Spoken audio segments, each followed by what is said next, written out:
Miss Angela. So thank you for allowing us po to interview you. Sure, anytime. So Yes. our first question po, since matagal na kayo dito sa industry ng media and journalism, what is journalism for you and bakit po, why did you decide to venture in this field as your profession?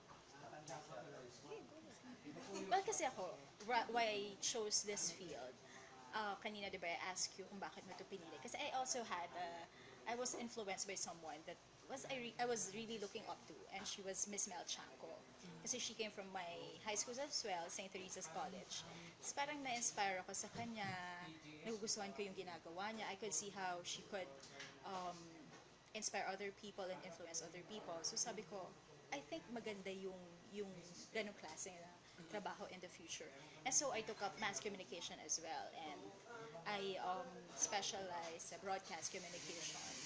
And then eventually I would realize na it's not all about glamour, it's not all about being on TV, it's not all about, alam mo yung nakikita ng mga tao na akala nila puro privilege, but in fact mas malaki yung responsibility mo when you enter such field. Kasi nga, sabi nga ni Spider-Man, with great power comes great responsibility, because you are on TV, you could, you know, influence more people. People would, minsan nga pag nagkaka-blunder kami on TV, dapat agad na ina-address yun. Kasi nga, people might mistake it with something as factual. Kahit na mali, baka isipin ng taong nakarinig or nakapanood. Yung voice niyo po talaga is may power. Yes. And yun, that's what I would realize eventually no medyo nagtagal-tagal na kami dito sa industry na ito. And as you would ask earlier, what is journalism for me? Well, basically ganun siya. Telling stories of what you experience on hand and relaying it to the public as truthfully as possible. That's what journalism is for me. Yung ano po kayo, sabi nyo kasi na-influence po kayo ni Mel Chanco. Ano po ba, bata po kayo? Meron na po ba kayo ng mga sinasabi ng traits and characteristics po ng mga journalists? Or na-develop nyo lang din po siya as long as time goes? Kasi para sa akin, if you want to be a journalist, ang pinaka-importante na trait na meron ka dapat is integrity. Parang dapat hindi ka mai-impluensyahan ng other factors, biases around you. Kasi yun nga, dapat kung ano yung i-relay mo sa public, dapat yun talaga yung pinaka malapit sa katotohanan na nangyayari. Or else, ano na lang ang journalism, di ba? Truth or nothing. Yes. So parang kung, if you can't be honest, if you can't be truthful to your work, might as well huwag ka nalang mag-journalism. Kasi for me, ang pinaka-core nito, dapat maging honest ka sa trabaho mo. Pero minsan po, di ba, kasi yung iba, sabi po nila na connected daw po yung government, minsan po sa media. Paano po minsan na-apply yung integrity sa ibang media? That's what I'm saying. Dapat yung biases mo, like, kuwari, meron kang affiliation with someone, a politician, or any individual for that matter. And ako personally, pag kumwaring may sasabihin sa akin na may i-assign sa akin na isang trabaho, na feeling ko lang, medyo maapektuhan yung May treatment. Conflict of interest ko or yung treatment ko dun sa paggawa ng story. I would really tell my superior about it na parang, is it okay if you assign this to someone else? Kasi I'm somehow affiliated to this person or to the subject. So ayokong medyo magkaroon ng conflict in the process of making the whole story. So might as well just give it to someone else na walang affiliation do sa taong yun or sa subject na yun. Kasi dapat nga, as much as possible, you don't have any biases, you don't have any affiliation to anything or to anyone when making a story. How about you? Yung sa tanong mo kung What is journalism at bakit ito yung pinili namin, different from Monica, I've heard a lot of stories from my parents, from my relatives, that I would always grab a brush and act like I was reporting already. So I know, I feel it in my heart that since the beginning, I really wanted to do this. And yeah, thank you sa Lord because I was given the opportunity to be able to do this. First in the radio, and then I was able to go here sa TV. So, yun pala, umpisa pa lang. And then of course, along the way, you met people that somehow influenced you. Like for example, yung father-in-law ko is one of the pillars of broadcasting, si Angelo Castro Jr. So, when I met him, I was really parang, kumbaga, parang Hollywood star siya sa akin. Diba? So sabi ko ganun, siya yung parang tinitingala ko in the journalism field. So sabi ko, one day, hindi ko siya gagayahin, but I will be someone that he will be proud of. And same goes with my parents. So, ganun din, dun sa sinasabi mo, tinatanong mo kung ano yung journalism, to be able to tell stories, di ba, truthful stories to people on how you see it, di ba, how you experience it, and being a documentarist as well, kasi I do documentary. So, being able to tell people kung ano yung nararanasan namin, yun. For me, that is journalism. And a lot has happened already. Bata pa kami naman ni Monica, pero syempre, we go back, di ba? We read articles, we read stories about journalism way back, and then comparing it today, sinasabi nga natin yung interactive na media is really changed a lot, di ba? Dun sa game field ng journalism. And I think there are both pros and cons. Pros maybe because you get to socialize and you get the opinions of others because you get so yun nga sabi ko, there are pros and cons. Siguro yung pros is that yung audience more able to contribute as well as long as it is truthful and non-biased, yung nga sinasabi din ni Monica. Cons, yun nga, nagkakaroon naman ng, because your audience is also free to interact and to contribute information or data, minsan naaabuso yung ganung pagkakataon. Kaya, hence, nauuso ngayon ang fake news. So, I think doon nagkakaroon ng malaking pagbabago ngayon yung journalism when it comes to interactive media. So ano bale, magkaiba po pala kayo. Si Ma'am Monica, ang naka-influence sa inyo, si Miss Mel Chanco. Yeah. Then kayo po, father niyo po mismo. Father-in-law. Father-in-law. Okay. So let's, actually medyo same yung question kasi we are now living po in the 21st century and some people call it the digital age. It is, yes. So, ganun pa rin po ba yung definition nyo ng journalism in terms of interactive and emerging media po? In this era? Parang ganun. Alam mo, tama yung pinoint out kanina ni Angel na may pros and cons. Kasi for me, like, tulad ng definition ko kanina kasi ng journalism, it is gathering of data, information, and then relaying to the public as close to the truth as possible. Ngayon kasi, because of the digital age, ang dali for anyone to, alam mo yung marinig ka lang na something, papublish mong ganyan, May and then you would, sasabihin na agad siya. spread na to ng isang tao, dadami ng dadami. And unfortunately, some people would take it as something as, yung totoo na agad. Yun na agad yung nangyayari. But in fact, minsan, kasi ang hirap kapag sa social media, di ba, walang masyadong nag-check. So, hindi natin nalalaman. Walang limitations. Yes. Unlike sabihin natin, sa TV, maraming dumadaan kasi hindi from the reporter, hindi naman yan Usually, diretso. parang sinasala siya. Oo, may gatekeeping. Hindi yan diretso from the reporter, diretso sa TV, no. Dadaan yan sa desk, dadaan yan dun sa news manager, dadaan pa minsan sa executive producer, and minsan dadaan pa sa mas mataas, sabihin na program manager, and then tsaka lang yan i-ere. So talaga ma-check and makikita nila kung may mistakes. Unlike sa social media kasi, freely, anyone can just, type something, spread it to the One click public. away.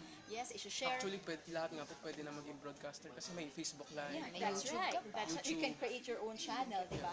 So, yun yung medyo nagiging parang sabihin natin challenge in the journalism world ngayong digital age. That's why I think siguro bukod sa dapat mas maging responsible yung mga nagsusulat, maging responsible readers din. Kumbaga, it's a two-way street now. Dahil kasi minsan ang hirap sa atin. Ako personally, minsan natitrigger din ako ng mga nababasa ko. Gusto ko agad i-share. Minsan sa newsfeed pa lang po yun. Yes, di ba? Gusto mo agad i-share na, ano ba itong nabasa kong to? Teka, parang kailangan kong sabihin sa ibang tao, i-share ko. But wait, dapat medyo may ganun kang ang instinct. Dapat i-double check, triple check, quadruple check if Usually nga po, if needed, di ba? mga naloloko minsan, mga matatanda na po kasi. O yun, As they're I not saw aware that in the, article also. Kasi sanay sila before, during their time, na alam nila, ito lang dapat yung pinanggagalingan ng information. Yes, Unlike now, na kaliwa, kanan, kahit saan, merong mga information na pinagagalingan. And of course, yun nga, dun din ako being in the field also, kapag gumagawa kami ng stories. Talagang ano yan eh, hindi lang isa, dalawa, tatlong pag-check ng information. Kung Yes. halimbawa, sinabi nila na, oh, nandito si President Trump sa Philippines. Hindi ko kaagad i-report yun na dun sa kabilang, sa kunyari, sa Angkor, diba? Nandun ako sa field. Andito po si President Trump. No, I have to check if he's really there. I have to see it in my own eyes if he's really there. So, kasi, kami yung responsable. Tingnan mo, yung one word lang ng sinabi ko, yes, he's here, it would change a lot. Diba? The situation, yung integrity, yung credibility ng istasyon na pinagtatrabaho ko. Let's say, for example, wala pala talaga siya doon. Eh di wala na. Diba? Fake news na kami. Fake news. Diba? Hindi lang po, kumbaga, yung anchor or reporter. Kumbaga po, Yes, true. network. Kaya tama din yung sinasabi ni Monica na maraming, although we are always pointing out na we are truthful, maraming pagsasala nangyayari. Because may mga, alam mo na, pag, di ba usually kapag nakakapaglaro kayo ng pass the message, di ba? You try as much as you can to be, kumbaga, precise dun sa message. Kaya lang, it goes a long way na, as it goes a long way, naiiba yung mga words. That's why you have to be factual in everything that you do when it comes to journalism. But yun nga, tulad nga nung pinag-uusapan natin dito, pagdating sa digital age, marami nang nagkakaroon ng mga, kumbaga, hindi magagandang nangyayari dahil nga doon sa one click ka lang, eh, ganun na, diba? Tapos, ang isa pang sakit ng mga tayo, babasahin lang natin yung headline. Halimbawa, sa Facebook, there's an article about something. Babasahin lang natin yung headline. Oh, bato, bakit naman niya ginanito? Bakit niya Mag-comment na abog. Oo, pinatay. Yun pala, hindi pala yun, usually, ang mga article, sakit din yan ng journalism din, kahit saan eh, kahit saan Clickbait, bansa. yes. Diba? Iibahin nila yung headline para basahin mo. Usually, Diba? ganun din po sa yung laro ko Yung sa angulo. YouTube. Diba? Algorithm po. Iba yung angulo nila. So, it's really our responsible, not just because kami yung nasa journalism field, but all of us. I believe that it is our responsibility na i-check lahat yung information kung tama o hindi. Kasi we are all responsible in everything that we do. So, let's tackle naman po. Siguro medyo malayo na tong question na to. What do you think is the role of journalism in nation building po? Since importante naman po talaga ang media sa society natin. Sige, ikaw. Siguro yung the role of media in nation building is very important. Hindi lang today, but also since before. Diba, there are a lot of information that sinasabi ko nga goes a long way. Diba, may mga impormasyon na kinakailangan makarating sa iba't ibang mga tao. At, and I think, as the years go by, nagiging, kumbaga, matalino tayo doon sa mga impormasyon na tinitake natin mula sa media. And I believe also that from media and to the audience, ano sila eh, parang kumbaga, they work together. Kumbaga, it's, hindi lang, kumbaga sinasabi mo kanina, two-way street, di ba? Ito'y talagang partners. Kumbaga may role din po May yung mga role din audience. ng audience din natin. Especially now, di ba? Because of Everyone digital po kasi age, can everyone. voice out their opinion. True, that's true. So, I think, yun nga, yun yung pinaka-importante. Yun yung role ng media dito sa atin sa nation building. Because yung, kumbaga yung information ay binibigay ng media na ina-absorb ng audience and tinitake action nila. Diba? Isinasagawa nila yung mga informasyon na yun. How about you, Monica? For me then, it's a very powerful field or tool to make or break a nation. Kasi sabihin natin na isang station or isang entity has a great bias against someone in position. That person or that entity, that field, can make or break that person in position. And that alone, kayang mag-separate agad ng opinion ng maraming tao. So sabihin na natin na yung presidente ang inatake ng certain network na to. At yung presidente yon, of course, maraming maniniwala, maraming hindi maniniwala. Mababreak mo agad yung opinion ng public. And that alone can create chaos in the future if that happens. So what I'm trying to say here is that ang laki ng influence na nagagawa talaga ng Pangahalaga. yes, ng journalism in general, no, pagdating sa pagbibuild ng nation. That is why it is really important, tulad nga nung kanina pa namin, and stress out, na very responsible kung sino man ang nandiyan sa position na yan. Kasi if you tend to go biased kahit konti, ang laki na magiging influence niya sa mga tao. And of course, public opinion, pag lumaki na lumaki yan, can greatly affect kung anong mangyayari sa nation natin. So, Because, di ba, let's face it ang audience mo talaga, more or less, malaking porsyento dyan ay naniniwala sa kanilang pinapanood at yes. binabasa. Diba? So talagang napaka-importante ng media dito sa nation building. Tulad yung sinasabi ni Monica na make or break ganyan, diba? Kasi, diba, may mga malalaking istasyon tayo ngayon dito na tinatawag nilang mga kingmaker.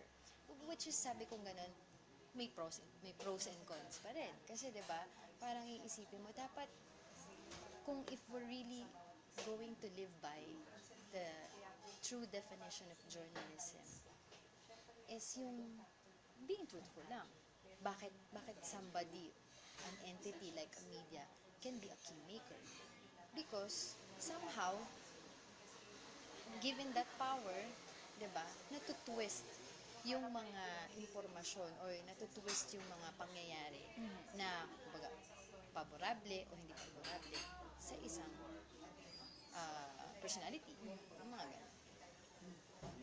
Kayo po ba before na-experience nyo na dahil po media na nasira po ang isang society sa career nyo po? Hindi pa naman po siguro.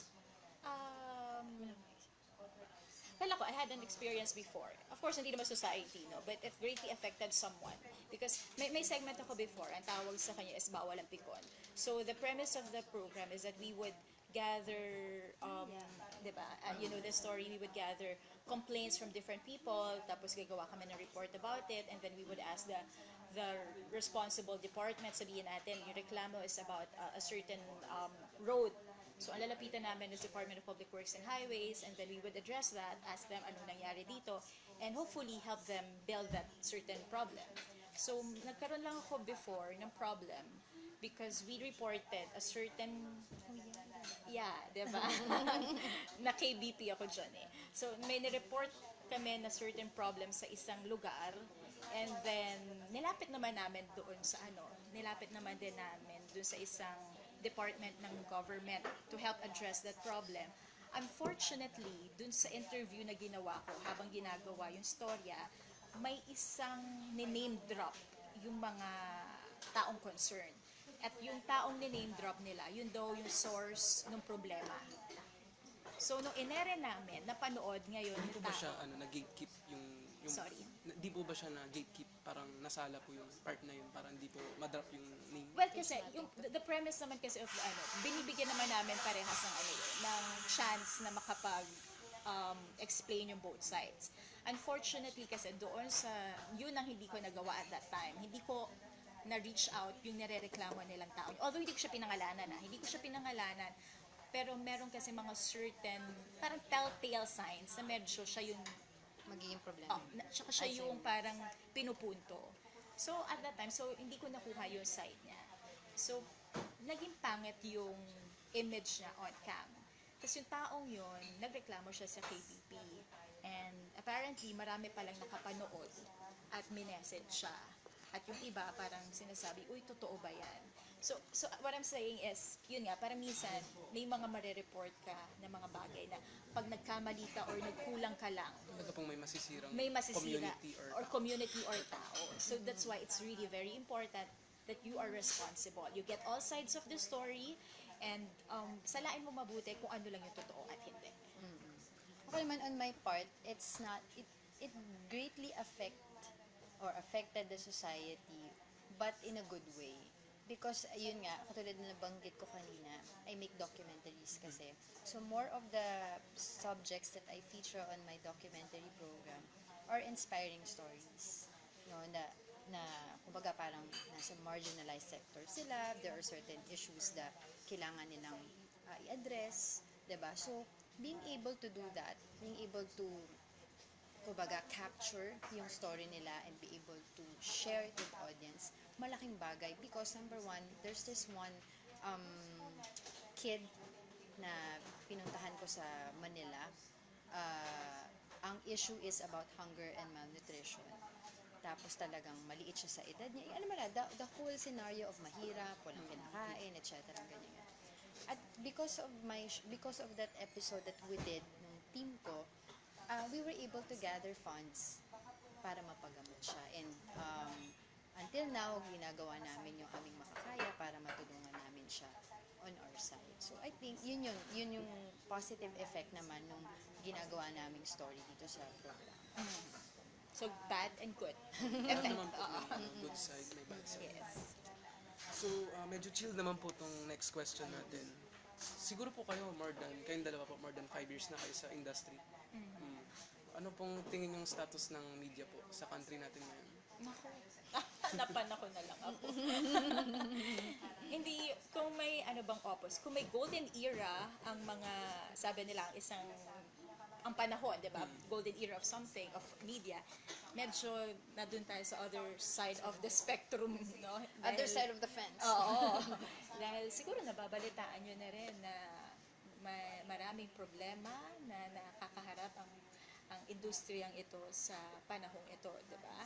Nagkakaroon ng, tulad nga yung fake news na yan, number one. Mga biases po. Yes. Tapos yung press freedom na parang medyo, I'm sure you've heard na merong mga nahaharas tayo ng mga kasama sa industriya. So medyo ayoko naman sabihin nawawala, pero medyo nare-restrict yung ating press freedom. So I wouldn't say na this is the perfect opportunity or perfect time or the golden era for the industry. But we're hoping, syempre, na hindi pa rin na matatapos ito. And kami, personally, I'm sure Angela would agree with me na it won't affect kung ano yung trabaho namin, kung ano yung ginagawa namin, and we will do our job as good as possible because I know that this is our responsibility to the public. Ako naman, I would say na this is a challenging time sa ating media industry. Tulad nga nung nabanggit ni Monica, naisip ko nga din yan kanina, na maraming mga karamihan sa ating mga colleague, kumbaga, di ba, na tinitingala din natin ay nasusubok sa itong panahon na ito. Di ba? So, I am for them, I am with them, and I will always be with them when it comes to fighting press freedom. So, yun lang yung lagi kong sinasabi. Truthful ka and you fight for your right. If you know you're telling the truth, then you fight for it. Kahit ano pang takot ang Harassment. makasalubong mo along the way. 'Di ba? When you know you're right, you are right. You fight for it. Never back down. Pero ano po, siguro naman in the future nakikita niyo the status will become better naman po. After We are 5 hoping. years, 10 years, mga Of ganun. course, we are hoping. Diba? We could only hope for the future. For the best. For the Hope for the best. best. Oo. Because that's why it's important na ipaglaban. Kailangan, wag mong hayaan, wag kang, kumbaga sa term nila, bully. Wag kang magpabully sa mga bumubuli. Masusukob ba yun? Oo, Huwag kang bumubuli masusukob sa mga sa'yo. tao. Kasi if you succumb to them and let them do that to you, itutuloy lang nila yan. That's why dapat magpakita ka talaga na, you know, if you're saying the truth and you are by the truth and for the truth, ilaban mo yun. Kasi kung hahayaan mo lang na tapakan ka, hahayaan mo lang na subukan nilang i-stop kung ano yung ginagawa mo, then masasanay sila, and what would happen to media in the future? That's why we could only hope for the best. And susubukan naman namin ipaglaban. Ako din naman, ganun. I always see hope in Filipinos sa ating kapwa, 'di ba? I always see na there's always good in our hearts, 'di ba? Every or each person has a good heart. Na minsan nasisilawan lang kasi tayo ng pera, ng kapangyarihan, at kung ano-ano pang mga materialistic na bagay. But then again, yun nga sinasabi kong ganun. There's always hope, and as long as nga na you fight for it, 'di ba? You uphold the truth, Hindi ka po nagpa-top Oo. up something. Di ba? You still set an example. Kasi ang hirap nung, kahit anong klase, kahit anong industry pa yan, if you always tell lies, di Hindi ba? ka po pinapa- Eventually, you'll believe in your lies eh. So what you do is you don't tell lies. Diba? So you always tell the truth, uphold the truth. Lagi Especially, natin pinag-uusapan. character mo rin po kasi yung masisira din. Integrity. Kanina po, napag-usapan natin yung press freedom. No? For you po, what is the essence po ng press freedom? Yung tulad din na Ganun din pinag-uusapan po. namin natin kanina pa, na to be able to, express selves, 'di ba, na alam mong tama yung ginagawa mo. Although kasi tulad ng akin nabanggit, laging merong negative effect, 'di ba? Minsan too much power. May Abuse. ibang mga broadcaster tayo nababalitaan na, 'di ba? Oh, taga TV ako eh. News anchor ako, broadcaster ako eh, 'di ba? So kailangan bigay mo to sa akin, ganyan ganyan. So, 'di ba? May mga ganung klaseng mga unfortunately na mga nagiging kasamahan natin sa industriya na which is nakakalungkot. But still, dun sa sinasabi mo, yung lagay ng press freedom, Essence po. essence ng press freedom nga dito sa ating bansa is challenging talaga ang time. Dahil both sides of the fence nagkakaroon ng problema. 'Di ba? Yung nga yung isa, yung nambabraso na TV anchor, yung isa naman na alam mo 'yon. So it's really kumbaga dito talaga nasusubok yung integridad mo. Correct. 'Di ba? Yung pagiging totoo mong tao. Kayo po So, ba at sometime, minsan na-tempt din po kayo? Minsan. Or talagang pinanindigan nyo rin talaga yung integrity nyo?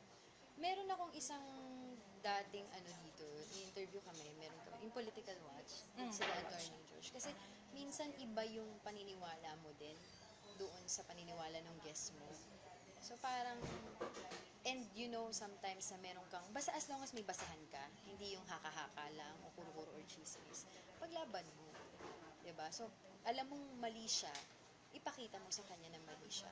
Yun yung lagi kong na-encounter kapag nakakapag-interview kami ng lalo na yung mga minsan. So, syempre, baguhan lang din naman kami ni Monica. Kahit na maraming years na kami sa service, we still consider ourselves kumbaga amateur, 'di ba? Compared to our colleagues talaga na colleagues nandun na sa talagang taas. ganun, 'di ba? Tapos syempre magkakaroon ka ng mga guests na may mga pangalan, mga senador, mga political analyst na talagang minsan ma-intimidate ka eh, 'di ba? So, pero in the long run, sabi nga natin, paulit-ulit natin sasabihin yan, as long as alam mong tama yung ginagawa mo, alam mo tama yung nasa isip mo, alam mo yung tamang informasyon na hawak mo, there's nothing to be afraid of. Sorry, what was your question Ay, again? hindi. Okay lang po sagot. So, yung next question ko po is medyo similar. Nabanggit nyo po na the most important na quality is yun nga, integrity and truthfulness, no? Bukod po doon, what is the most essential quality that we need po na to develop as a principal journalist po? Bukod po sa integrity and truthfulness. Well, sabihin na natin na you already have integrity and you are a very truthful person. Siguro more on the skills, I would say, no? More on the skills na dapat you have an eye for what is used and what is not. Kasi minsan, Yung useful tsaka sa hindi useful. oo, kung ano yung tinatawag nila na, I'm sure na-encounter nyo na yung word na newsworthy, kung ano yung mga dapat at hindi lang dapat na, kasi sa dami na information na, alam nyo, you would experience this, especially if nasa field ka na, maraming lalapit sa inyong mga PR, maraming lalapit sa inyo ng mga tao na, o baka pwede mo namang ibalita to, baka pwede namang i-cover to.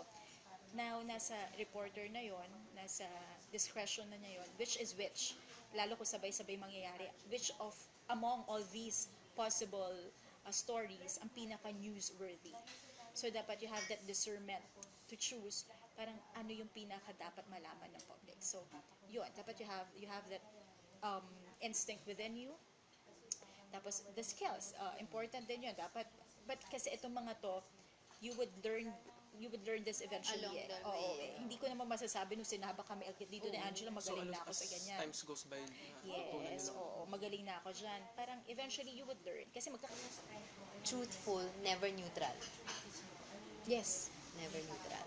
Kasi kapag neutral ka, parang wala ka namang pakialam. Wala kang wala kang prinsipyo, wala kang ipinaglalaban. So you always be truthful, never neutral. Yun. Isa yun sa kung idadagdag mo dun sa katangian na sinasabi mo na tinatanong ka. So may iba pa po ba kayong skills bukod po dun na quality na as a principal journalist bukod dun sa na-mention? What do you mean? Other qualities pa po. Like, kung kunyari Yun po lang sa... naman, di ba sabi ko kanina, you just have to walk the talk, practice what you preach. If you tell people that you're honest, that you have integrity, that you do this and that, sabi ko, you make sure you be able to show them that you're really what you say you are. Tsaka may I add Otherwise, lang it's just talk, talk. lip service. Yeah. Ako rin, if I may add lang din, dapat alam mo from the very beginning, you are really passionate about this. Kasi unlike, Dapat may sikmura. yung matapang ka rin, dapat. Parang matapang obsessed ka. po kayo dun sa... No, not necessarily not obsessed, yes. kasi that's a negative Oo, attribute na pangit. Passionate actually is more like, kasi honestly, ilang beses ko to na-encounter. People would ask, ang lakas siguro na yung sweldo mo. Kasi nasa TV ka, ganyan. Ay, ang sarap naman ng Hindi po kami artista. Oo, ang sarap naman ng trabaho mo, ganyan. Honestly, hindi. Hindi talaga, you would be surprised pag pumasok ka sa industry to na hindi pala tulad ng inaakala ng marami kung ano yung e-expect mo dito. Unless you're there. Ano ka na yung talagang... Pero kasi kahit saan namang industry yan, It would syempre take pag time. it would take time and talagang pag nasa taas ka, You will malaki na become naman so yung valuable. bayad. Yeah, so you would be surprised kung ano yung may encounter mo pagpasok mo dito. It's totally different from what a lot of people would think. Sobrang ibang-iba siya. That's why dapat you're really passionate about this. Dapat ito talaga yung gusto mo. And dapat nga matapang ka. Dapat buo ang loob mo when you enter this. Kasi if not, masisway ka talaga. Masisway ka Sabi nga talaga. nila, this is a, kumbaga, akala mo, glamorous job, but at the same time, cruel industry.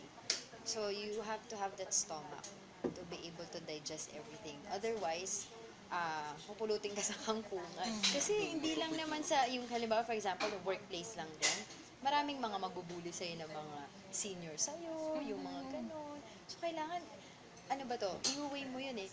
Ano yung mas matimbang? Yung passion mo sa work o yung pakikisama mo sa mga tao? O yung dahil hindi ka gusto ng tao, ng mga co-workers mo. So, yun yung mga things na dapat mong win-weigh when you're in this industry. I guess. Kasi, di ba, we learned it from our experience. Grit. Kailangan mo ng grit. Pero kailangan Tibay ng ano rin loob. ha, kahit na sabihin natin na you have the grit, tapang ka and everything, make sure din naman na wala kang matatapakan along the way. Kasi unfortunately, may mga na-encounter din kami na ganyan na to get the story or to get Kasi huwag ka mapahamak ng isa. to get something ahead of the others, medyo tumatapak sa Oo. ibang tao. Pero if I may add lang, yan yung kultura na, kumbaga, hindi namin naranasan dito sa UNTV. In fairness. Yan yung kulturang hindi namin naranasan na kailangan, gusto ko tong story na to, teka muna. Kasi ko lang tilapid si Monica, di ba? Gagawin ko lahat. Walang ganun. Kasi we No are crab all, mentality. kumbaga, hindi, ano ba yung you say, we here in UNTV, ang management, they, as much as possible, they give equal opportunities for each of us. And they see kung ano yung strength ng isang tao. Like, for example, like si Monica, yun yung ginawa niya, yung bawa ng pikon, yun yung strength niya. Diba? Tapos, ako binigyan ako ng documentary, yun yung strength ko. So, we're totally different. But we're in the same industry. Gets mo? So, unlike dun sa ibang mga naririnig namin mga, so, also dun sa pinanggalingan ko, pinanggalingan mo din, diba? May mga ganong mga instances na talagang cutthroat. Kumbaga, diba? So, kaya namin sinasabi ni Monica, dapat matibay at sigmura mo kasi may mga Sabi nga po dun sa Spanish nga po, bravado daw. Bravado. So, siguro sa kahit anong career naman po or profession, nagkakaroon ng problema. That's no? true, oo. Wala So, namang perfect na profession. Ano pong, based sa, throughout your career na lang po, ano pong biggest challenge na na-experience nyo so far? Kayo po muna, Miss. Challenge. Sandali, ano ba biggest challenge? ay, ako yung O siya naman. Wala Wala kasi akong maisip eh. una Wala pa akong ako maisip na ano ba Hindi, biggest naiisip ko challenge? kasi, isa sa mga challenges na na-encounter ko, yung alam mo yung mag-hold ka ng emotion because you have to finish the story. For example, di ba sasabi ko sa iyo yung mga fini-feature ko ng mga stories, yung mga inspiring stories. Like, for example, yung mga puto lang kamay pero nagsisurf. Alam mo yung mga ganon. Tapos, walang paa pero naglalakad. Joke lang. Kumbaga, walang paa pero maraming ginagawa. Di ba? May autism siya pero magaling magpinta. Yung mga ganong klaseng. Tapos, kumbaga, nagpapagpag. Alam mo yung pagpag? Opo, yung Kumakain ng sa kumakain ng basura. Yung ganon. And you have to look at it and you have to live. Ako isang araw lang na makikita ko yung ginagawa nila, pero sila all their lives, ganun yung ginagawa nila. So, yun yung challenge sa akin na parang, what can I do to help them? At saka, hindi lang para makuha ko yung story nila.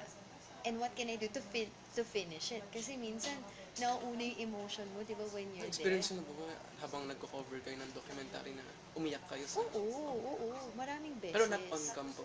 Kailangan namin, well, minsan kasi hindi mo may iwasan, pero as much as possible, iniiwas ko talaga. Kasi gusto ko, it's not about me, it's about the story that I'm featuring, di ba? So, ganyan, yung feeling ko biggest challenge na sa akin na to be able to continue the story without Biging crying, emotional. maging emotional ka, and to be able to help, di ba, after, ano yung gagawin mo right after the story, hindi lang basta, kasi parang, pag binabayaan mo sila, parang you just rob them with their story, rob them of their story eh. Pagkatapos wala na, tenga na sila ulit, ganun na, balik na naman sila sa, anong ginawa mo after that? And then also, if I would add, yung experience ko din, yung pag nag-interview ako ng mga politiko na, or political analyst na magkaiba kami ng view. It's very challenging na mapakita mo sa tao na yung maging professional ka in front of the camera. Kasi kahit, alam mo, iinis ka na sa kanya na mali siya, mali, feeling mo mali ka, di ba? Mali ka, pero kailangan mo pakita sa camera na, okay, I'm a professional, di ba? This is just work. Yung mga ganon. So, yun, I think, yung isa sa mga naisip ko ngayon at this moment na challenges na na-experience ko along the way. Parehas kami actually. How to separate your personal opinion when you're doing your work. Kasi minsan talaga, actually hanggang ngayon yan, it's a continuous struggle for Oo, us. diba? Kasi wala naman talaga kaming choice. May encounter namin yung mga tao na sabihin natin, not exactly our favorite people, pero kailangan naming pakinggan yung side nila without any biases. So yun, ang mahirap gawin yun. That's being Yes. because that's being in the journalism. Oo, because industry. that's our responsibility. So, imagine mo na lang, yung ayaw mong tao, kaaway mong tao, kailangan mong kunin yung side niya. And kailangan mong, of course, kapag kinuha mo yung side niya, ipagtatanggol niya yung sarili niya. So, kailangan mo i-release sa public yun, kahit alam mo na posibleng mali siya or nagsisinungaling siya. Yet, dahil yun ang sinabi niya, yun ang kailangan mo i-report. Na kailangan din naman balance, kunin mo rin yung other side. Mahirap yun. It's a continuous struggle every time na kapag may kailangan kami ma-encounter na isang tao, organization, or entity na hindi namin masyadong favorite, ang hirap i-separate ng personal Feelings biases mo, and no? opinions mo. Pero But you then, have to do it. Yes, diba? you have to do no it. choice but to do it. Miss Angela, balikan ko lang po yung kanina. Sabi niyo po kasi, yung parang yung hinuhold yung emotion niyo, then sabi niyo, parang for what pa yung documentary? Parang parang hindi niyo paano niyo matutulungan yung after nitong documentary? Nagkaroon na po ba ng opportunity na after po ng siguro ng production is tinulungan niyo po yung mga Maraming beses na. beses So, of course, syempre hindi lang because of me, but because of the whole team and the management. Kung kailangan ko ng kumbaga finances to help the people na kailangan. I go here kasi public service naman to, diba? So I endorse them to them kung kailangan ng ipa-check up, ganito, ganyan. Ganun ginagawa ko. And recently, doon sa sinalihan namin na awards, nakakuha kami ng prize money. Binigay namin dun sa bata, binigay namin siya ng damit, ng pagkain, yung mga ganun. Kasi nga, sabi ko, I don't want it to end there eh. I don't want it to end after the story eh. Parang gusto ko pang tumulong. Kasi parang, alam mo, hindi mo maiiwasan na madadala mo siya sa bahay mo. Iba kasi po Maiisip yung mo. feeling din po Oo, na na parang, nakakatulong din sa... ang dami ko ng problema, ang dami kong dinadaing, and yet, sila ang saya pa rin nila, pero wala silang tinutulugan, kumakain sila ng basura. Wala silang kamay. It's wala very, ano ba yung humbling experience parati. talaga, Stress makakapagpakumbaba reliever. ka doon sa mga experience na na-encounter. Kayo po Miss Monica, na-mention niyo po na sabi niyo mahirap talaga yung biases din, no? Kahit ayaw niyo yung kausap ninyo, Yeah. kailangan niyo hingin yung side. Yes. Nagkataon na ba minsan naging emotional na kayo kasi minsan ayaw niyo ngayon kausap niyo? Parang na-interrupt na kayo dahil sabi niyo nga, parang, kahit siguro parang pumapasok sa utak niyo. Alam ko naman na mali yung sasabihin nito pero sige na, kailangan ko pa rin siya ilabas sa... Ako normally, kapag kumari may nakakausap ako na medyo may hino-hold back na information, and you would tell dahil medyo narinig mo na rin naman yung other side and nakita mo personally kung ano yung nangyayari. So makikita mo more or less kung may hino-hold back na information yung certain tao na yun. What I would do is, hindi naman sa naging emotional, but I would ask more questions, further questions, to know more about it. Kasi minsan, doon mo mahuhuli yung tao Pag hindi po consistent yung sagot Yes, niya. oo. And I think, trabaho rin naman namin yun to actually find out kung ano yung totoo.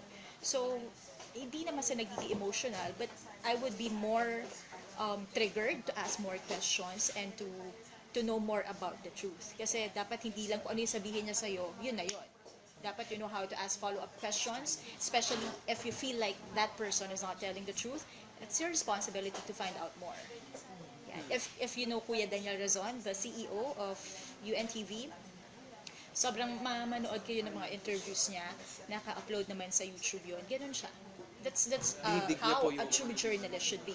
Dapat alam mo yung, hindi naman sa binabara mo siya, di ba? But you're asking questions. Kumbaga parang yung tinatanong niyo po yung Yeah. inaano niyo. Yes, lalo na if you sinabi ko Pinapalalim kanina, pa yung kung sagot. alam mo medyo, teka, parang may mali sa sinabi niya, di ba naman sasabihin sa kanya mali ka? But you would ask more questions to know more about it. Yun. So, our next, medyo napatagal po tayo. So, our next question po, parang napag-usapan na rin po natin to kanina, pero siguro repeat lang po natin ng konti. Yeah. What ethical standards do you consider for better journalism practice? Nasagot niyo na po ata siya. Oo, parang gano'n din, Paulit-ulit na rin parang yan gano'n eh. na rin siya Oo. Integrity. Same ano rin. Yes, oo. Fairness. Fairness, yeah, true. Integrity. So, siguro medyo hard questions na po tayo. Di ba ba? May easy ba? Easy. Di naman. Siyempre, di ba? Dahil mong baon dyan. Difficult. Siyempre, mga ano po Ilang kayo. points ba tong difficult questions? Siguro matagal na rin po kayong mga news anchor. Kayo pong dalawa. Kayo po ba may kino-consider kayo na information na too dangerous to publish? Ako naniniwala ako dun sa no story is worth dying for. Naturo rin to. Naturo din dito yan eh. Naturo sa school, naalala ko rin sa college ako sinabi sa amin ng professor namin yan. Although, syempre, minsan ang sarap, lalo na pag... Minsan nakaka-tempt. Nakaka-tempt, lalo na sabihin mo if wala pang natatouch na... Doon sa specific. wala pang natatouch na story. Wala pang story na gagawa about that specific subject, specific scenario na yun. Kasi nakaka-tempt na, uy, parang magandang gawa ng story to. Bakit hindi ko gawan? Lalo na exclusive, ikaw palang nakakagawa. But minsan, you have to also weigh the pros and cons, lalo na if it will endanger you and your team kapag pumunta ka doon. Ito medyo off the record na lang please, so yun na isama doon sa interview. Wala talagang story, no matter how big it is, for me, is worth dying for. And I'm sure your professor would tell that line eventually during one of your classes. Meron ng sa akin, pinapa-quote story before. Dito Iba na yung yun, cannibal. oo, na cannibalism, practice ng tribe na yun. Nag-isip, yung boss ko sa kuya. This year lang po ba na-air or last year? Hindi ko siya nagawa. Last year ako sinabihan o 2 years ago. Tapos sige, ganito, ganyan. Natin security. Kaya tapos biglang nagbago na isip ni kuya. Kasi sabi niya, huwag na. Hindi naman worth it eh. Hindi naman worth ng buhay mo yun. Mamaya ikaw pa kainin dun eh. Diba? Ikaw pa mapahamak. Pwede niyo po ba ma-mention kung saan? Hindi ko alam, di pa nila binigay. Basta somewhere in Mindanao din. Sinabi nila kuya before. Sabi niya, wag na. And I respected that decision. Kasi diba, tama naman sinasabi ni Monica eh. Wala namang storya na katumbas ng halaga ng buhay mo eh. Lalo na ako, may anak pa ako. So, syempre, iniisip mo na rin, di ba? Not just yung sarili mo, but also yung family mo. Thank you po dun sa medyo... Way off the record na lang yung kanina. So, next, actually, medyo same siya. Pero, What do you think po is the most essential job of Filipino journalist and press in general? Actually, nasagot na rin po. Yun na Parang yun. nasagot na siya. Nasagot na rin po Yan, yun. ganyan. Kapag nasa journalism industry ka, broadcasting, magtatanong ka, okay lang yan, may guide questions ka. Pero, kunyari mo, yung number one, sinagot ko, nakalagay sa number one na question mo, what is your name? Number two question mo is, where do you live? Number three, how old are you? Sa number one question mo pa lang sinabi mo sa akin, what is your name? I already said my name, my age, and my address. You don't have to ask. Kasi dahil may guide question pa. Yun, dapat matututo kang lumaro doon sa mga questions mo. Kasi kailangan, yun ang key doon is I'm not saying hindi ka na nakikinig. Binibigyan na kita ng example. Kailangan makikinig ka doon sa sinasabi ng tao para alam mo na, itong number 5 na question na to sinagot niya ito kanina eh. Diba? So, no need to repeat that. Kasi nandoon makikita mo naman yun kapag nag-edit ka, ito yung sinagot niya. Saka minsan you only get one shot. Oo. One shot to ask a question. Iba So pang make sure. diba? Naku, may mga ganyan. Babarahin ka talaga. So, you already asked a question. Aren't you not listening? Gagaling ka. May mga ganyan. Sige ka. Tinakot. Totoo yun. Totoo. May mga Lesson ko na lang po. ganyan. At least nga you know eh. Parang, nasagot ko na to. Kasi parang yung iba po kasing question related din po sa... Yes. True. Proceed na lang po tayo sa next question. In today's media po, we are undergoing two drastic changes. Now, we have emergence of online media like blogging and alike mga YouTube, mga nagsusulputan. What do you think about this? Hindi ba to na nakaka-hinder sa inyo na kasi may mga lumalabas na vloggers na minsan sila pa nagiging broadcasters. Like, ang dami po ako nakikita sa mga YouTube channels na nagpa-publish ng mga news na hindi naman po sila legit na kumbaga network, parang ganun po ba? Alam mo, to be honest, for me, yung emergence ng mga ganitong bagong platforms, it's actually good for the society eh. Kasi mas easier access to information, di ba? Kapag wala kang TV, pwedeng internet.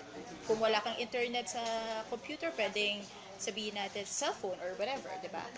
Mas madaling access to information. But, eto na nga yung kanina pa namin sinasabi, na minsan dahil din sa dami ng platforms, hindi na sasala agad lahat. Which is very important. Kasi kung hindi pwedeng fake news na yung nandyan and we wouldn't know dahil wala nga sumasala as opposed to sabihin natin kung ano yung napapanood natin sa TV. So while there is an advantage to the emergence of these new platforms, meron din siyang kakambal, the disadvantage, unfortunately. Di ba nga, ako nga I believe na yung sa online, everything, although, of course, you're free to do that and everything, kasi somehow, kami rin naman ginagawa namin yun, di ba, nag-social media rin tayo, and we get and we give information through social media. And I feel, para lang mawala or mabawasan, or totally ma-eradicate ang fake news, dapat merong regulation board dun sa, kung ikaw ay isang alam mong vlogger ka, ano pa ba yung mga yung mga ganyan influencers na, po. okay lang naman yung mga yan kasi mga naman yun, may mga products and etc. Pero yung when it comes to that, yung kumbaga sharing, diba, giving facts already, meron ng kakambal na factual information na dapat na nilagawa. Yun yung pinag-uusapan namin before, na dapat siguro merong regulation pagdating doon sa mga ganong bagay. Kasi nga, otherwise, alam mo na, too much freedom, hindi rin maganda. Anything too much is actually not good. Familiar po kayo dun sa issue nung banggitin ko na din po yung website, Fashion Police. Oh yeah, I know. Kasi No, parang, kasi yung kasama, co-anchor namin, wala siya ngayon eh, si Attorney Reggie Tongol. Client kasi niya yan, si Fashion Police. Yes. What about him? parang napanood ko po kasi yun, parang ilang beses po yung nagkaroon po siya ng issue. With Liz Uy? No. Something like, Marami parang din siya marami kasi po siya marami nabanggang siya naging issue, pero personalities. nakaka. Pero yung hindi naman po license po yung may-ari nun, parang yun nga dahil siguro, License for what? I mean journalist, hindi po graduate ng some course related. Bakit? Is he claiming that he is journalist? Hindi po, pero parang yun nga po. Hindi naman ganun na necessary na hindi ka license. Kami, license, wala naman tayo license. Actually, I wala mean, namang not wala license, kaming license. not graduate of STEM. No, everybody can be can, kumbaga, express themselves. Like, for example, kay Fashion Police, di ba? Ano naman siya kumbaga, website niya, legit naman yung website niya. May mga sources siya, may mga, di ba, may pinagkukuhanan siya ng information talaga. And I don't think he's claiming that he's a journalist, di ba? He's just, ano ba yung tawag sa kanya? Fashion blogger. Fashion blogger. Yes. Tsaka parang, in all fair, kasi minsan nakakabasa rin ako sa kanya. In all fairness to him, yung mga naging issue sa kanya before, wala naman siyang, yung madalas, like for example, kay Liz Uy, hindi naman niya mention si Liz Uy as, it's a blind item. Lang. Oh, it's a blind item. And in fairness naman sa kanya, wala naman ako masyadong, technicalities. marami ako nakikita, yung mga sinusulat niya, technically, hindi naman siya something na talagang, unless mag-react ka tulad na ginawa ni Liz, o hindi naman siya talaga sobrang nakakasira. Ang dapat na nire-regulate nila, si Mocha Uso. Sabay pa kami. Off the record niya na. Ay, hindi ako okay lang. Hindi talaga. Totoo naman fake news yung mga nilalagay niya. Diba? Naniwala kayo, hindi. And that's, doon yung makikita yung difference. Kasi si Fashion Police, laging meron yung makikita mo kung ano yung pinapangalanan niya, ano yung sinasabi niya. Kumbaga, kung sabihin natin na medyo nakakasira sa tao, it's a blind item. Tapos kung sabihin natin pinangalanan naman niya, talagang base doon sa tao. Kumbaga, si Mocha, sinasabi niya kahit hindi na double check, triple check, quadruple check, nilalabas niya agad. Kaya mo, ang dami naman yung mga bubag already, diba? Yung mga pictures na ginagamit. Oo, diba? Yung ano ba yun? Yung pinatay, yung mga sundalo, yung pala sa... Picture from other country. Other country naman. Yung mga ganun, yun yung mga dapat nire-regulate. Kasi sila yung nagpapakalat ng fake news. Sila yung sumisira doon sa magandang opportunity na ibinibigay ng internet, diba? Ng interactive media sa ating lahat. So, yung people like them, sila dapat yung nagkakaroon ng regulation. Kasi, otherwise, yun nga, marami kasi silang believers, followers. The sad thing is, Tsaka yun isa pa yan, yung sa mga followers na yan. Although, sige, sabihin mo, okay, marami akong followers, pero how are you sure that those followers are organic? Meaning, alam mo ba, kunyari, ang isang tao, possibility, madalas sa studies, meron niyang 3 or 5 accounts na ginagamit. So, yung kunyari, yung 5,000 followers mo, it's not organically 5,000 people. Kasi hindi po natin alam kung may 5 or 2. So, I think yun din isa sa mga naaabusong 9 minutes na lang. 9 minutes na? I mean, 9 minutes na lang po before 1. okay. Pwede naman, okay lang po mag-extend na. Ano ba? One kahit pa. Basta Sige po, matapos na. parang nasa latter part of malapit na naman. Yeah. Konti na lang po yung Ay, na naman pala. Are they strict when it comes to time? Dapat 1 hour in punto? Hindi naman po. Hindi naman, okay. Ayun na. Kung ano, may gusto ko yung I think I'm good. I'm good. Thank you. Ano na ba? Asa ka na ba? Actually, Fake news na tayo, nasagot na natin. ay, actually, nasagot na. Kaka-lesson nyo po na stop repeating na. So, actually, nasagot na rin ata. Ano ba yan? How do you contain your biases when covering stories? Nasagot Oh, na rin. Yeah. Ito na lang po. Para, di ba? Ano Last ba 2 yun? questions na lang po tayo. How does Worth journalism 10 points each. Basta mag-math. How does journalism profession affect your perspective in certain pressing issues? Sorry. Yun nga yung lagi namin sinasabi ni Monica kanina, di ba? As much as possible, yung personal opinion mo, yung personal feeling mo on a certain issue should be somehow, kumbaga, hiwalay doon sa pagiging professional mo. Diba? Although, somehow, nagiging parehas din sila. Because kung alam mong tama naman yung sinasabi mo, diba? Why keep it?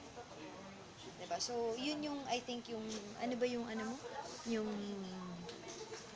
journalism affect your perspective. Oh, yun. Yun yung nagkakaroon ng, kumbaga, balance din naman pagdating doon sa mga pressing issues na kinakaharap natin. O kinakaharap Sorry, natin. patihin din. Any question? How does Asan na ba? journalism profession affect your perspective in certain pressing issues? Yun. Kaya kailangan, yun nga sinasabi ko, parang as much as possible, 'di ba? Yung ano mo, yung personal opinion mo kung hindi naman kaparehas yung ini-interview mo ng opinion mo, diba, i-separate mo siya. Parang Pero, minsan po, ikaw po yung hindi ka mag-a-adjust. Parang, oo, pero hindi ka tawag dito, hindi ka liliko sa mali. Diba? If you know the truth, you uphold it.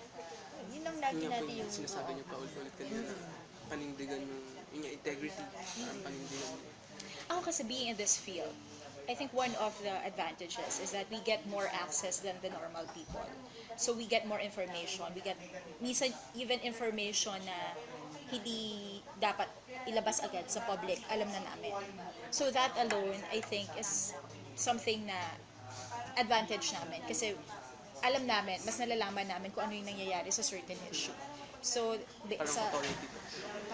So, based sa question mo, kung paano naaapektuhan ng aming profession, yung aming perspective sa mga issues, I guess we are, in a sense, mas informed than the rest when it comes to issues. Hence, we could more or less know the truth agad. Although eventually, it's also a responsibility to relay it to the public. So, doon papasok yung, tulad ng sinasabi namin kanina, the discernment, dapat alam mo kung ano yung, kasi minsan, especially if the issue, close to your heart. tsaka yung issue sabihin natin na may kinalaman about the court, may mga certain information kasi na hindi mo agad pwede ilabas eh. Dapat ganon. So yun yung may mga bagay na kailangan alam mo rin, ma-discern mo kung ano yung dapat sabihin mo agad or hindi. But then again, yun nga, since we are in this profession, mas nalalaman namin siya agad than the others. Hence yung minsan yung perspective namin sa isang certain issue, mas informed. Kumbaga, we could make more informed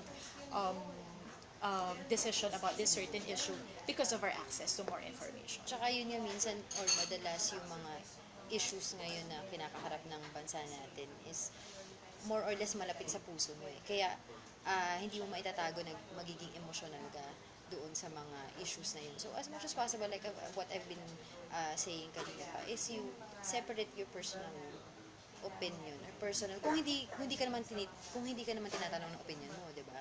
You separate yung opinion mo, yung emotion mo doon sa issue. Pero kung alam mo namang tama yung alam mo na dahil nasa iyo na yung impormasyon na yun, nakapag-gather ka na ng tamang investigation and everything, then that's when you fight for it. Tsaka parang siguro natataka kayo minsan bakit sa radyo naririnig nyo sino bang mga may Karen Davila, whatever, na nagbibigay sila ng opinion over something. Minsan naririnig nyo yan. Parang commentary po. Precisely. It's a Yun. commentary show. That's, dapat alam nyo, Yung difference. or dapat minimake sure din ni pangalan nito, ni Current broadcaster, or sino man, that ito commentary show to. Hindi to pwede news. ka. Hindi to news. Yung kanina, news yun, straight na. Yung ginawa namin, news yun. We are not allowed to give any opinions of any kind because that's a news program. Pero kung commentary program, from the word itself, comment, we are allowed to give our own comments.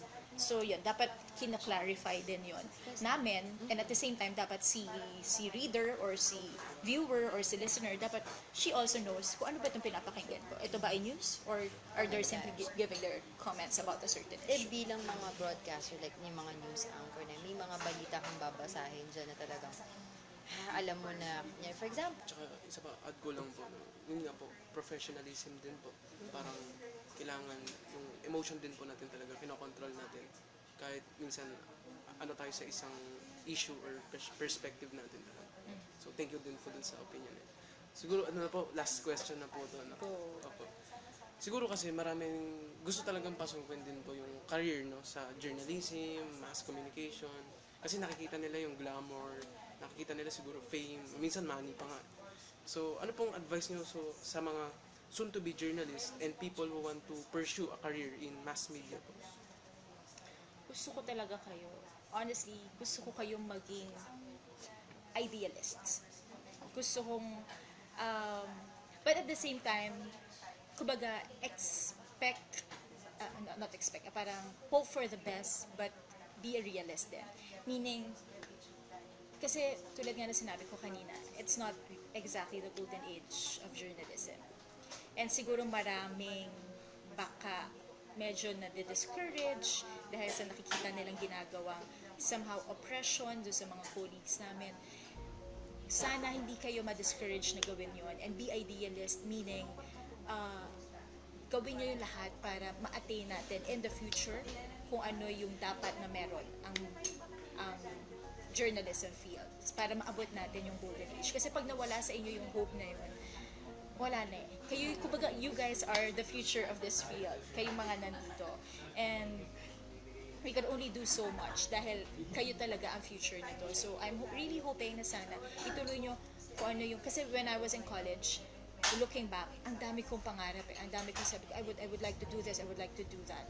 But when I get in, hindi pala siya ganun kadaling gawin ng isang tao. So, naniniwala ako kung nung maraming katulad ko before na naging idealist din at sama-sama kayo in the future, you could make a difference. And hopefully, we can attain the golden age of journalism in the future. Ayun nga, yung katulad din nabanggit ko kanina, this is a challenging time sa broadcast industry, not just here in the Philippines but also all over the world, diba, yung issue kila Trump, diba, and everything. So talagang nagkakaroon ng fight for press freedom, ganyan. So don't give up, diba? Be passionate with what you do. Kung talagang ito yung gusto mo, huwag ka na magpatumpik-tumpik, gawin mo na yung mga dapat mong gawin, diba? Learn new things, mag-ano ka sa mga training, etc. And I think the best way to be able to survive is have fun. Have fun. Yeah, have fun in whatever you're going to do. And always keep in mind, ano ba yung, sabi ko, kung gagawin ko to, will I be proud? Will my parents be proud about it? And will God be proud about it? So, lagi yun yung iisipin. Marami rin po kasi na gusto rin mag-pursue sa mass media kaso may mga self-limiting beliefs sila po na I'm introvert or mahihain po ako. Ano pong ma-advise nyo sa kanila? Dude, kailangan po ba nila magbago or they need to develop their skills or use their strength po as introverts para mas mag-grow dito Would sa... you believe I'm an introvert? I am an introvert. Kasi parang, actually when you say introvert, it's not exactly... mahihain po talaga. Parang it's more of, sometimes, you just prefer to be Alone po. alone. Like in my case, minsan sa isang project, minsan I would prefer doing this alone than be in a group. Yon. It's not exactly yung mahihain ka or ayaw mo Makisalim mo. nasa limelight. Not exactly. Pero baka more sinasabi mo, baka yung mga mahihain, no? Yung iba po kasi may belief sila na introvert ako, I'm not for that field kahit gusto ko yun, parang ganun. Kasi may mga kilala rin po ako na introvert sila na gusto po nila i-enter sa field ng journalism. But I am an introvert, nakapasok ako, di ba? Parang I think talaga it will all boil down to how passionate are you. Kung gusto mo Yes. naman, ano sabi nga nila, kung gusto may paraan, pag ayaw, maraming dahilan. Yes. Pero So if do you really- they need to change their... Ano po? Not exactly. Ako not exactly. Parang Oo. be yourself. Yes. Tapos kasi in the long run, di ba, parang mag-adjust din naman yung sarili mo eh. Di ba? To how much you like it. Kahit po yung sa mga mahihain, not Yeah. necessarily. Kasi kung ikaw, kung gusto mo ang kung gusto mo isang, ako person, I'm sure you would all agree, if you don't want something, You'd go for it. gagawin mo eh. 'Di ba? Parang kahit na mahirap, gagawin mo eh. Kung sabihin natin ang isa sa mga hindrances ng pagkuha mo yan, medyo nahihiya ka. Pero kung gusto mo talaga, you would step up eh. So, I think doon, everything boils down to that. How much do you like this? If you really like this, I'm sure they will overcome it eventually. It might be not as easy as the others, but if you really want it badly, you can achieve it, no matter what. Parang anything that you want to do is not a rocket science. Lahat yan, there would be rocks that you're going to stumble upon. But what you do along the way is you stand up again, you learn from that mistake, and you try again. Diba? If you feel na mahihain ako dito, what else can I do? Diba? Siguro I'll do writing first bago ako mag-on cam. Then siguro when I develop my skills in writing, baka yun yung confidence na magbibigay sa akin. Marunong na rin ako magsulat, baka kaya ko nang humarap sa camera. So, yun lang naman, you adjust yourself dun sa mga gusto mo. Tulad nga nung nabanggit din yun. Tsaka add ko lang po, no? Sabi niyo po kasi yun, pag gusto niyo talaga yung ginagawa niyo. Pero minsan din po, kailangan din po talaga lumabas sa comfort zone din po. Kunyari, Yes. introvert ka, you have to Kahit slightly be saan. extrovert din po. Parang ganun. Yes. Yes. Kahit hindi nga sa journalism field. Kahit saan. Oo, kailangan talagang, hindi ka matututo sa buhay na to kung hindi ka aalis sa comfort zone mo. The only time na kasi kung lagi paulit-ulit lang ang ginagawa mo, ano pa matututunan mo? Sabi nila, pag Diba? hindi ka na daw kinabahan, kabahan ka na. Gets So mo? minsan po mas maganda po yung feeling na takot ka lagi. Yes! Kasi It alam is. mo na there's something to improve pa in yourself. So pag di ka kinabahan, kabahan ka na.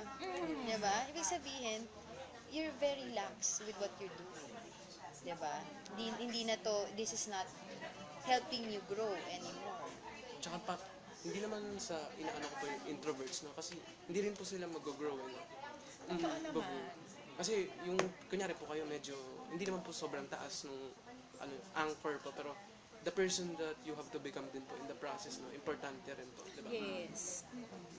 Yung po yung kahit mawala po kayo sa posisyon, pwede po kayo kahit ano, sa station. Yes. Tsaka kung hindi ka man mag-succeed sa isang bagay, the mere fact that you tried it, I'm sure anything that won't kill you will make you stronger. Yeah. So kung hindi mo man sabihin natin, you tried it and you failed, so what? At least I learned something from it and I tried it. Diba? And I'm sure you'll end up being stronger, wiser person after that experience. So just go for it. And then eventually, you will either learn about it or realize that probably another field is more Better than... best suits me. Siguro, that's it. Thank you for... Yeah. Thank you so much. Sana may natutunan kayo sa amin sa mga Sana kung ano pinagsasabi namin. ang lamig ng kamay mo. Kaya maganda, kinakabahan ka pa. Pero lahat kayo gusto on TV.